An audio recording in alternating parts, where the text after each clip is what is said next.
Scusatemi, signor direttore, se sono venuto a casa vi importunare. Io sono marito di Anna Cavaliere, che viene tutti i giorni affaticato. Quando è tornata a casa la sera e ha preso i soldi dalla busta paga, la rinde ci ha trovato a Vespaglio 150.000 lire in più. Voi non parlate, non decide niente, non cercate manche per scusare.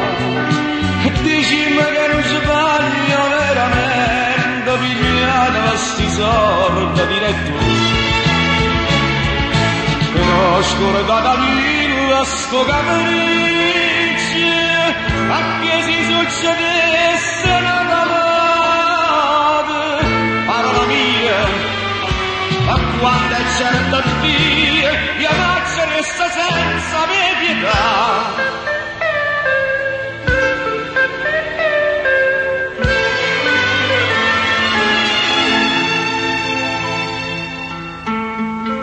Mia moglie è onesta, voi mi avete capito? Anna lavora, io sono disoccupato. A casa vivono in mare le creature e io non sono capace a rubare. Voi mi girate, che vi girate a fare? State arrammando, e per arrammate a fare? Voi siete un uomo di una certa età. Sentite a me cercate l'ascolta, voi non parlate, non decide niente, non cercate manche per scusare. Dicimi che non sbaglia veramente, pigliate questi soldi diretto.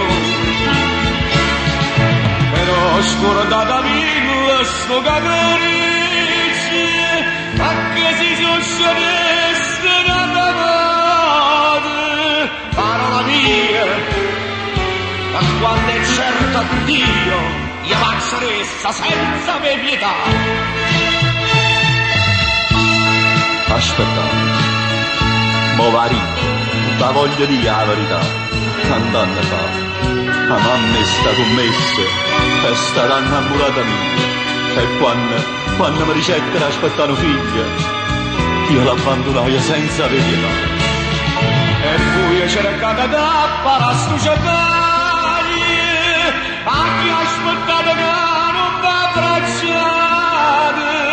Dici diceva, a mia sotto ma fa, che Dio lo sia, ma perdonarà.